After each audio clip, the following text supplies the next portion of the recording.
Israel-Iran war and decline of American hegemony. The world on edge. Israel, Iran, and the global domino effect. Picture this.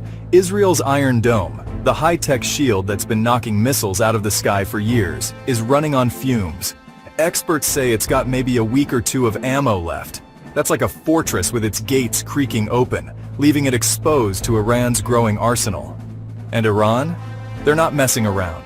They've got hypersonic missiles now, super-fast war machines that dodge defenses like a pro athlete sidestepping tackles. For Israel, backed into a corner by this rising threat, it's a wake-up call. But this isn't just a regional slugfest.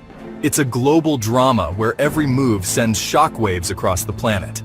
Let's unpack what's happening, why it matters, and how ideologies like Zionism, Christian Zionism, and even fascism are fanning the flames. Israel's shields are down, a ticking clock. Israel's been leaning hard on the Iron Dome to fend off attacks. But with supplies dwindling, the clock's ticking. Iran's stepping up with missiles that current tech can't stop, raising the stakes sky high. Behind this military standoff is Zionism, the belief in a Jewish homeland that's driven Israel's policies since day one. It's a powerful idea, but it's also put Israel on a collision course with neighbors like Iran, who see it as a threat to their own turf. This isn't just about defense systems running dry. It's about an ideology that's shaped Israel into a fortress state. And now that fortress is looking shaky. The global chessboard. Who's moving the pieces? This conflict is not happening in a vacuum. It's a chess game with global players, and every move counts. Russia's watching, not jumping in. Don't expect Moscow to ride to Iran's rescue. Why? They're betting Israel's defenses won't hold much longer anyway. No need to get their hands dirty. Plus, Russia's already cashing in. The US has pulled air defenses from Ukraine to prop up Israel and protect its own Middle East bases. That's let Russia hammer Kyiv with some of the war's biggest strikes yet. They're playing the long game, watching the US stretch itself thin. The US in a bind, America's Israel's ride-or-die ally. But stepping in deeper is risky. Sending heavy hitters, like bunker-busting bombs to take out Iran's nuclear sites, could drag the US into a messy war.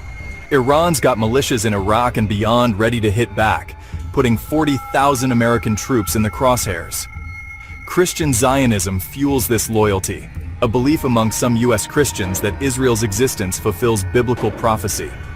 It's pushed Washington to back Israel hard, even when it's a political hot potato.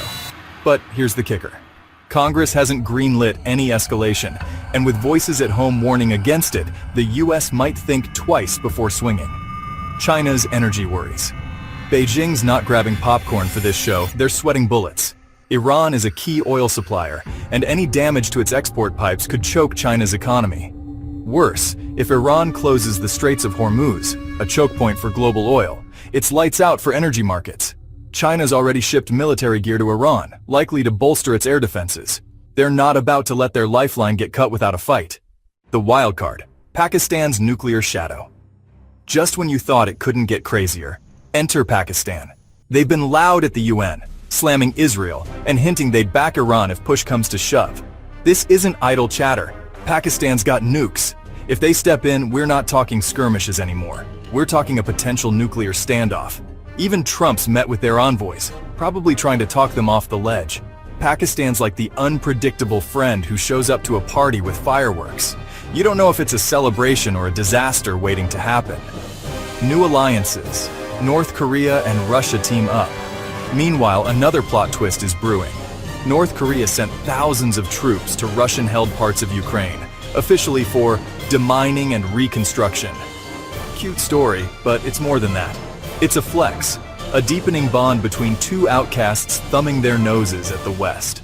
With Russia drowning in sanctions, North Korea's pitching in. 6,000 soldiers freeing up Russian forces for the front lines. It's a sign of new blocs forming, a throwback to Cold War vibes where misfits band together against the big dogs. Ideologies in the mix, Zionism, Christian Zionism, and fascism. This isn't just about missiles and oil, it's about ideas clashing. Zionism's rise in Israel has hardened its stance, making enemies like Iran see red. In the US, Christian Zionism is locked in support for Israel, driven by faith more than strategy. But there's a darker shadow too. Fascism's creeping up in America. Think authoritarian vibes, nationalist chest-thumping, and a go-it-alone attitude. It's not dominant yet, but it could nudge the US toward reckless moves, like bombing Iran without a plan B, especially if leaders lean into that America First rhetoric over cooler heads. The human cost, beyond the headlines. Let's not forget the real stakes. Families in Israel are ducking into shelters, waiting out missile alerts. In Iran, civilians brace for what might come next. This isn't just a game of risk, it's lives on the line. Every decision from Washington, Moscow, or Beijing hits the ground somewhere, and it's regular folks who feel the blast. Why it matters to you. So why should you care? Because this mess doesn't stay over there. Oil prices spike and your gas bill feels it. Alliances shift and global security wobbles. The rise of Zionism, Christian Zionism and fascism, isn't just history class stuff. It's shaping who swings the big stick and who gets caught in the fallout. We're all connected in this tangled web, and understanding it isn't just smart, it's survival. The world's on edge, and whether it's Israel's shields failing or Pakistan's nukes rattling, the next move could change everything. Keep your eyes open. This story's far from over.